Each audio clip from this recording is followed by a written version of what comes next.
Hi, welcome to this video. I'm gonna guide you through how to share a screen with audio on Discord Mobile.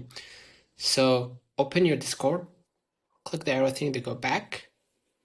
Under voice channels, you're gonna see General, press General, and hit the green button or tap Join Voice button, right?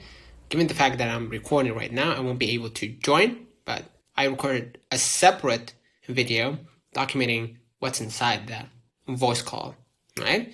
Now, like in the voice recording, or excuse me, like in the video recording, swipe up from the bottom of the screen, tap Share Your Screen, and select Start Broadcast. Given the fact that I'm recording the recording inside the voice room, I won't be able to basically hit the select Start Broadcast. But in your case, if you're not recording, just go ahead and select Start Broadcast.